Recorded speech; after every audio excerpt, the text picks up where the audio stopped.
Corona महामारी के संकट के बीच प्रधानमंत्री नरेंद्र मोदी ने चौथी बार देश को संबोधित किया। अपने संबोधन में प्रधानमंत्री ने इस संकट की घड़ी से उबरने के लिए तमाम तरह की बातों का जिक्र किया।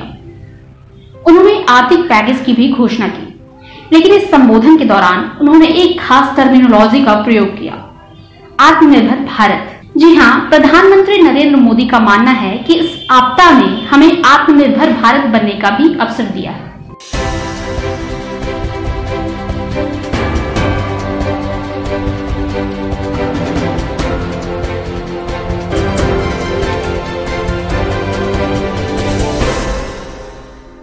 नमस्कार, मैं नेहा सिंह, बिहार टिक्स की कवर स्टोरी में आपका स्वागत है। आज हम कवर स्टोरी में बात करेंगे लोकल भारत वोकल भारत की।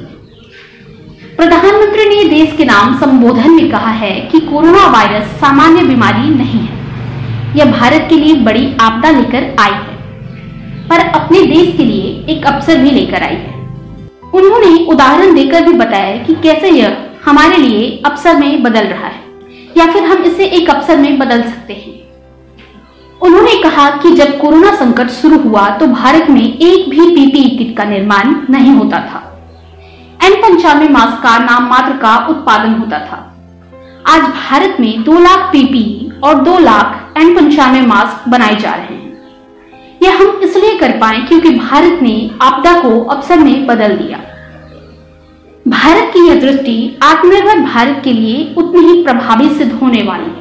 आइए प्रधानमंत्री के संबोधन से हम यह समझने की कोशिश करते हैं कि दुनिया को यह क्यों विश्वास होने लगा है कि भारत बहुत अच्छा कर सकता है। इसका जिक्र पीएम ने भी किया है। उन्होंने कहा है कि दुनिया को विश्वास होने लगा है भारत बहुत अच्छा कर सकता है, मानव जाति के कल्याण के लिए बहुत कुछ दे सकता है। प्रधानमंत्री ने कहा कि अब सवाल यह है कि आखिर भारत कैसे बहुत अच्छा कर सकता है। इस सवाल का भी उत्तर है 130 करोड़ देशवासियों का आत्मनिर्भर भारत अभियान का संकल्प। अब हम नरेंद्र मोदी और महात्मा गांधी के सपने को समझने का प्रयास करते हैं।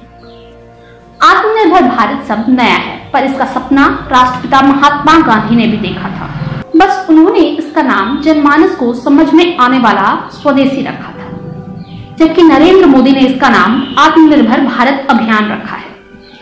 अगर हम बात करें महात्मा गांधी की, तो यही स्वदेशी की ज्वाला उनके स्वतंत्रता आंदोलन का केंद्र बिंदु भी बना था। स्वदेशी आंदोलन, विदेशी बहिष्कार और खादी को प्रोत्साहन देना उनके जीवन के आदर्श थे, जिनको आधार बनाकर उन्होंने देश भर के करोड़ों लोगों को आजादी की लड़ाई के साथ जोड़ दिया था। उन्होंने कहा था कि खादी का मूल उद्देश्य प्रत्येक गांव को अपने भोजन एवं कपड़े में स्वावलंबी बनाना है। गांधी जी ने मेरे सपनों का भारत में लिखा था, भारत की हर चीज मुझे आकर्षित करती है। सर्वोच्च आकांक्षाएं रखने वाले किसी व्यक्ति को अपने विकास के लिए जो कुछ चाहिए वह सब उसे भारत में मिल सकता है। तो अब सवाल उठता है, भारत आत्मनिर्भर आखिर कैसे बन सकता है? इसके लिए पीएम नरेंद्र मोदी ने 5 पिलर्स का जिक्र किया है। तो आइए समझते हैं इन पिलर्स को। प्रधानमंत्री नरेंद्र मोदी ने कहा कि भारत 5 पिलर के सहारे आत्मनिर्भर बनेगा। पहला पिलर इकोनॉमी है, एक ऐसे इकोनॉमी जो इंक्रीमेंटल चेंज नहीं बल्कि क्वांटम जंप लाए। दूसरा पिलर है इंफ्रास्ट्रक्चर, एक ऐसा इंफ्रास्ट्रक्चर जो आधुनिक भारत की पहचान बने। तीसरा पिलर है हमारा सिस्टम, एक ऐसा सिस्टम जो बीती शताब्दी की रीति नीति नहीं बल्कि 21वीं सदी के सपनों को साकार करने वाले टेक्नोलॉजी वाली व्यवस्थाओं पर आधारित हो। चौथा पिलर है हमारी डेमोग्राफी यानी आबादी। दुनिया के सबसे बड़े लोकतंत्र में हमारी वाइब्रेंट डेमोग्राफी हमारी ताकत है। आत्मनिर्भर भारत के लिए हमारी ऊर्जा का स्रोत है। पांचवा पिलर है मांग यानी डिमांड। हमारी अर्थव्यवस्था में डिमांड और सप्लाई चेन का जो चक्र है, जो ताकत है, उसे पूरी क्षमता से इस्तेमाल किए जाने की जरूरत है। इससे पहले भी भारत सरकार ने इस दिशा में कई क्रांतिकारी कदम उठाए हैं। मेक इन इंडिया भी इनमें से एक उदाहरण है। अब हम सीनियर जर्नलिस्ट संजीव कुमार से यह समझने का प्रयास करते हैं कि यह सब संभव कैसे होगा। आत्मनिर्भर भारत बनने से क्या भारत विश्व गुरु बन सकता है? आत्मनिर्भर बनने से क्या भारत विश्व गुरु हो सकता है? यह सवाल थोड़ा पेचीदा मुझे लगता है। पहली बात तो यह है कि जो राष्ट्र आत्मनिर्भर होता है वही दूसरों को रास्ता दिखा सकता है। वह भारत के विश्व गुरु बनने की पहली शर्त है कि वह आत्मनिर्भर हो। आत्मनिर्भर बनने के बाद ही वह विश्व गुरु के मार्ग पर आगे चल सकता है। एक कहावत भी है, पराधीन सपनेहु सुख नाही। जो पराधीन होता है, जो आत्मनिर्भर नहीं होता है, वह कभी भी अपने ढंग की व्यवस्थाएं नहीं बना सकता है। इसलिए भारत के विश्व गुरु बनने के लिए आवश्यक है कि भारत आत्मनिर्भर बने। पीएम मोदी के आत्मनिर्भर भारत और गांधी जी के स्वदेशी आंदोलन में क्या समानता है? प्रधानमंत्री नरेंद्र मोदी जी के आत्मनिर्भर भारत और आदरणीय महात्मा गांधी के स्वदेशी आंदोलन में काफी हद तक समानता है। हमें थोड़ी पृष्ठभूमि इसकी समझनी चाहिए। गांधी जी ने स्वदेशी अपनाने का बल दिया था। गांधी जी का मानना था कि स्वदेशी के आधार पर ही भारत का विकास होना चाहिए।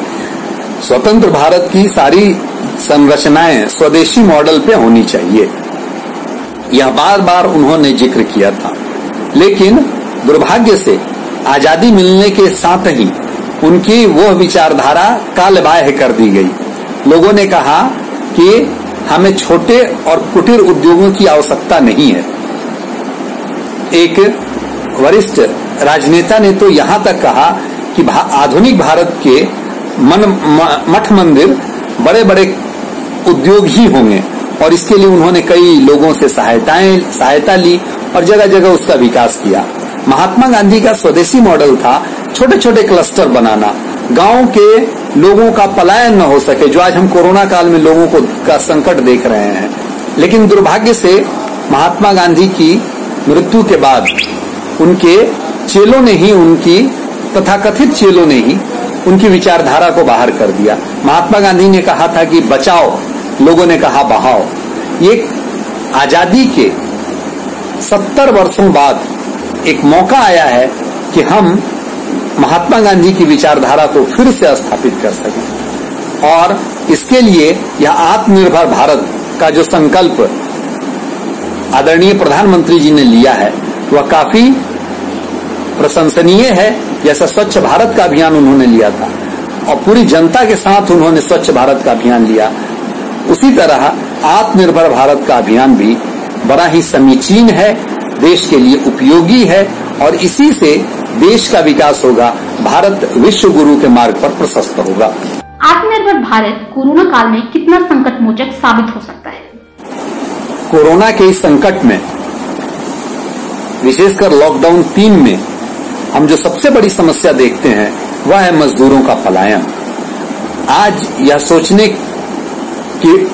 का विषय है कि आखिर मजदूर किन परिस्थितियों में पलायन करने को विवश हुआ था। क्यों मजदूर अपना घर परिवार छोड़ करके किसी दूसरे देश में, किसी दूसरे राज्य में कमाने के लिए गया था? अगर उसे स्वाभिमान पूर्वक, सम्मान पूर्वक अपने राज्य में, अपने गांव में अगर नौकरी मिल जाएगी तो मैं समझता हूं वह कतई बाहर नहीं जाएगा कमाने के लिए। उनमें से कई मजदूर कह रहे हैं कि कुछ भी हो जाए अब मैं वापस नहीं जाऊंगा। ऐसे समय में आत्मनिर्भर भारत का जो संकल्प लिया गया है वह इन मजदूरों के पलायन को रोकेगा और उन्हें स्वाभिमान पूर्वक जिंदगी जीने के लिए प्रेरित करेगा। गरीब और मध्यम वर्ग को इसका क्या लाभ होगा? आत्मनिर्भर भारत का जो संकल्प है उससे सर्वाधिक लाभ किसी को होगा तो गरीब और मध्यम तबके के लोग को होगा, क्योंकि यही तबका अपने गांव को, अपने जगह को छोड़कर बाहर जाने को विवश हुआ है या घुट घुट कर जीने को विवश होता है। हमेशा वह परेशानी में तो पूरा इंसान घिरा रहता है, लेकिन सबसे ज्यादा आर्थिक तंगी का उसे संकट झेलना पड़ता है। अपना घर परिवार छोड़ करके उसे बाहर जाना पड़ता है। आत्मनिर्भर भारत के अभियान से उसे उसी स्थान पर रोजगार मिलेगा, उसी स्थान पर उसे स्वाभिमान पूर्वक जीने के सुनहले अवसर प्राप्त होंगे और वह स्वाभिमान पूर्वक अपनी मिट्टी से जुड़कर अपना सर्वांगीण विकास कर पाएगा। अब यह भारत के लोगों पर निर्भर करता है कि कोरोना महामारी के इस दौर को अवसर में बदलकर राष्ट्रपिता महात्मा गांधी के सपने को अब भी हम पूरा करेंगे या नहीं। प्रधानमंत्री नरेंद्र मोदी के विजन आत्मनिर्भर भारत अभियान को फुल स्पीड देंगे या नहीं, इस पर तो अब फैसला करना ही पड़ेगा, नहीं तो भारत कई दशक पीछे चला जाएगा। ऐसे ही महत्वपूर्ण मुद्दे के बारे में गहराई से जानने के लिए देखते रहें बिहारटिक्स की कवर स्टोरी। हमारी कवर स्टोरी अच्छी लगी हो तो उसे खूब शेयर करें ताकि ज्यादा से ज्यादा लोगों तक अच्छी बात पहुंच सके। आप भी किसी खास मुद्दे के बारे में वीडियो बनाने के लिए हमें सुझाव दे सकते हैं। हमारी टीम को आपके सुझाव का इंतजार रहेगा। अगर आपने हमारे चैनल को सब्सक्राइब नहीं किया है तो इसे सब्सक्राइब कर लें, इसे लाइक करें और शेयर भी जरूर करें। और हाँ, हमारे फेसबुक पेज को भी जरूर लाइक करें। कोरोना महामारी के इस दौर में अपना खास ख्याल रखें। धन्यवाद।